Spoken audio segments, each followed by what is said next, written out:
Hallelujah. സർവശക്തനായ ദൈവമേ, യേശുവിന്റെ നാമത്തിൽ ഇന്നേ ദിവസം കർത്താവേ തിരുസന്നിധിയിലേക്ക് കർത്താവേ ഞങ്ങൾ കടന്നു വരുന്നു. കർത്താവേ, പ്രാർത്ഥനയോടുകൂടെ ഒരു പുതിയ ദിവസം ഞങ്ങൾ ആരംഭിക്കുമ്പോൾ ഞങ്ങൾക്കൊരു കാര്യം ഉറപ്പുണ്ട്. കർത്താവേ, ഇന്ന് ഞങ്ങൾ ചെയ്യുന്ന സകല കാര്യങ്ങളിലും കർത്താവെ ഞങ്ങളെ അനുഗ്രഹിക്കുന്ന ഒരു കർത്താവ് ഇന്ന് ജീവിച്ചിരിക്കുന്നതിനാൽ ഹല്ലേലൂയ. കർത്താവ് ഞങ്ങളുടെ ആവശ്യങ്ങൾ എന്തെന്ന് മനസ്സിലാക്കി അത് പ്രവർത്തിക്കുവാൻ കഴിയുന്ന ഒരു യേശുവിന് മുൻപേ ആണ് കർത്താവ് ഞങ്ങൾ ഇന്ന് വന്നിരിക്കുന്നത്.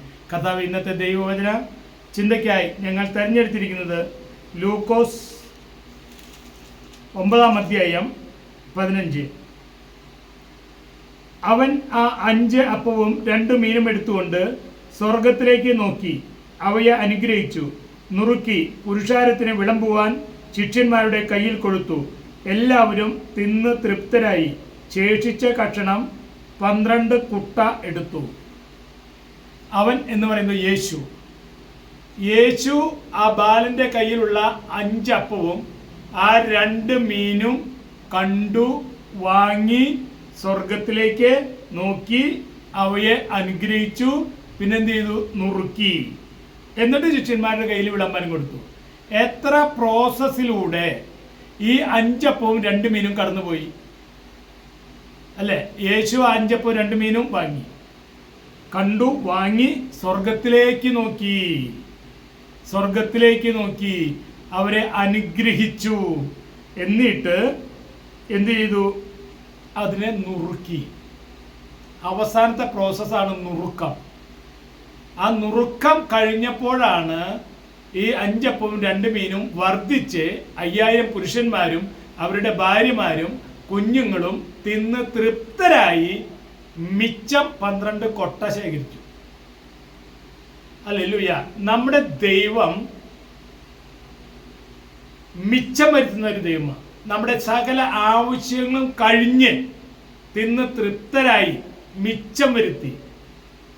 ഇവിടെ ഞാൻ പറയാൻ ഉദ്ദേശിക്കുന്നത്, ഒരു നുറുക്കം വന്നപ്പോഴാണ് ഒരു വർദ്ധിക്കൽ അവിടെ നടന്നത്. അവസാനത്തെ പ്രോസസ്സ് എന്തായിരുന്നു? നുറുക്കമായിരുന്നു.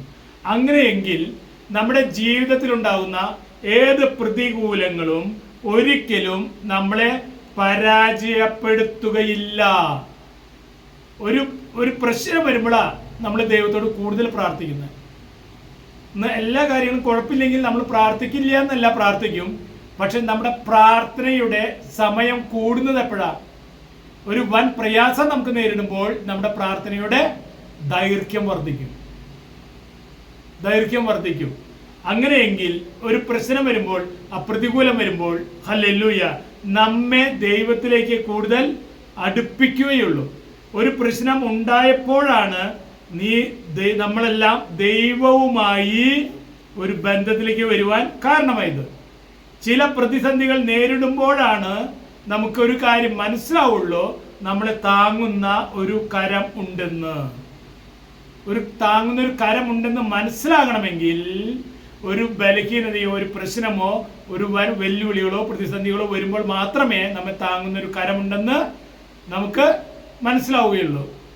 നമുക്കറിയാം, ഈ കഴുകൻ കുഞ്ഞുങ്ങളെ പരിശീലിപ്പിക്കുന്നത് അറിയാം.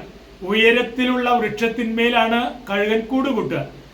കഴുകൻ കൂട് കൂട്ടുമ്പോൾ ആദ്യം മരത്തിന്റെ ചില്ലകൾ വയ്ക്കും, അത് കഴിഞ്ഞാൽ നാരുകൾ വയ്ക്കും, അത് കഴിഞ്ഞാൽ പഞ്ഞ് പോലത്തെ സോഫ്റ്റ് ആയിട്ടുള്ളത് വയ്ക്കും. അതിൽ മുട്ടയിട്ട് കുഞ്ഞുങ്ങൾ വിരിയും. കുഞ്ഞുങ്ങൾ വിരിഞ്ഞ് കുഞ്ഞുങ്ങൾ വലുതാവുമ്പോൾ അമ്മ വരുന്നത് ഭക്ഷണം നോക്കി കാത്തിരുന്ന് അത് തിന്ന് പറക്കാറായാൽ പോലും ആ സോഫ്റ്റ് കോർണറിൽ അവര് അസുഖം കണ്ടിരിക്കും. ഈ തള്ളക്കഴുകൻ എന്ത് ചെയ്യും? ഒരു കുഞ്ഞിനെ കൂടുന്ന് ഇളക്കുമ്പോൾ തന്നെ ആ പഞ്ഞി നാരൊക്കെ കൊത്തി കളയുമ്പോൾ തന്നെ മുള്ളുകൾ പോലെ മേത്ത് കുത്തി തറയ്ക്കാൻ തുടങ്ങുമ്പോൾ ഒരു അസ്വസ്ഥത തുടങ്ങും. എന്നിട്ട് എന്ത് ചെയ്തു? ഓരോ കുഞ്ഞിനെ എടുത്ത് ഉയരങ്ങളിൽ നിന്ന് താഴേക്കിടുമ്പോൾ ആ കുഞ്ഞ് വിചാരിക്കും, ഇപ്പോൾ എൻ്റെ ജീവൻ പോവും, ഞാനിപ്പോൾ എൻ്റെ തല പാറയിലടിച്ച് ഞാൻ ചത്തുപോകും, ഇത് എന്തൊരു അമ്മയാ എന്ന് പോലും ആ കുഞ്ഞ് കഴുകൻ ചിന്തിച്ചിട്ടുണ്ടായിരിക്കും. പക്ഷേ അത് നിരപ്പരിശാവാൻ കഴുകൻ അനുവദിക്കാറില്ല. അതിനു മുൻപേ അതിൻ്റെ വിശാലമായ ചിറക് വിരിച്ച് അതിന്മേൽ അവയെ വഹിക്കും. ഹല്ലേലൂയ. ആ കുഞ്ഞുങ്ങൾക്ക് ഞാനിപ്പോൾ ചാവും എന്നുള്ള ഒരു സ്ഥിതി വരുമ്പോഴല്ലേ അവരുടെ അമ്മയുടെ താങ്ങുന്ന ഒരു ചിറകുണ്ടെന്ന് മനസ്സിലാവുകയുള്ളൂ. ഹല്ലേലൂയ എന്ന് പറഞ്ഞ പോലെ നമ്മുടെ ജീവിതത്തിലും പല പ്രശ്നങ്ങളും വരുമ്പോഴാണ് നമ്മളെ താങ്ങുന്ന ഒരു കരമുണ്ടെന്ന് നമുക്ക് മനസ്സിലാകുന്നത്. നമ്മുടെ ശത്രുക്കൾ മൂലം നമ്മൾ നേരിടേണ്ടി വന്ന വൻ പ്രയാസത്തിലൂടെ ദുഃഖത്തിലൂടെ കടന്നു പോയപ്പോഴാണ് ദൈവത്തിന്റെ സ്നേഹം എന്തെന്ന് നമുക്ക് മനസ്സിലായത്. ദൈവത്തിന്റെ സ്നേഹം എന്താണെന്നും മനുഷ്യന്റെ സ്നേഹം എന്താണെന്നും മനസ്സിലായത് അപ്പോൾ മാത്രമാണ്.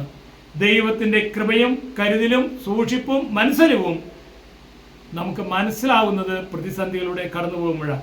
ഹല്ലേലൂയ. ഒരു കാര്യം നമ്മൾ ഓർത്തുകൊള്ളുക, പ്രതികൂലം, പ്രതിസന്ധികൾ, വെല്ലുവിളികൾ നിങ്ങൾ നേരിടുമ്പോൾ നിങ്ങൾ മനസ്സിലാക്കേണ്ടത് നിങ്ങൾ അതോടുകൂടെ തകർന്നു പോകുകയല്ല, അതിൻ്റെ ഉള്ളിൽ ദൈവത്തിൻ്റെ ഒരു പദ്ധതി വെളിപ്പെടും. പ്രതികൂലങ്ങൾ ഒരിക്കലും പരാജയത്തിനല്ല, നമ്മളെ ദൈവത്തോട് കൂടുതൽ അടുപ്പിക്കുന്നു. ഹല്ലേലൂയ. നമ്മളിലുള്ള വിശ്വാസത്തെ ശക്തീകരിക്കുന്നു. ഹല്ലേലൂയ. പ്രശ്നം കണ്ട് വിശ്വാസം ചോർന്നു പോയി. ഹല്ലേലൂയ. അവിശ്വാസത്താൽ സംശയിക്കാതെ വിശ്വാസത്താൽ അബ്രഹാം ശക്തിപ്പെട്ടതുപോലെ ഹല്ലേലൂയ നമ്മൾ സംശയം അവിശ്വാസം വിട്ട് വിശ്വാസത്താൽ ശക്തിപ്പെടുവാൻ, ദൈവത്തിന്റെ പ്രവൃത്തികൾ വെളിപ്പെടുവാൻ ഹല്ലേലൂയ. ചില പ്രശ്നങ്ങളിലൂടെ ദൈവം കടന്നു പോകുമ്പോൾ നമ്മൾ വിചാരിക്കും ഇതോടുകൂടെ കഴിഞ്ഞു എന്ന്. ദൈവത്തിന്റെ ഒരു പദ്ധതി നമ്മളിൽ അതിലേക്ക് വെളിപ്പെടും, നമ്മെ ദൈവത്തിലേക്ക് കൂടുതൽ അടുപ്പിക്കുക. ആയതിനാൽ ഒരു പ്രശ്നം കണ്ട് നമ്മൾ തളർന്നു പോകേണ്ട, ഒരു കടഭാരം കണ്ട് തളർന്നു പോകേണ്ട, ഒരു രോഗം കണ്ട് തളർന്നു പോകേണ്ട. ദൈവത്തിന്റെ ഒരു പദ്ധതിയിൽ അത് വെളിപ്പെടുക തന്നെ ചെയ്യും. ഓ താങ്ക് യു ജീസസ്. കർത്താവേ, ഈ ദൈവവചനത്താൽ ഓരോ വ്യക്തികളും അനുഗ്രഹിക്കപ്പെടുമാറാട്ടെ എന്ന് ഞാൻ പ്രാർത്ഥിക്കുന്നു. യേശുവിന്റെ നാമത്തിൽ തന്നെ ആമേൻ.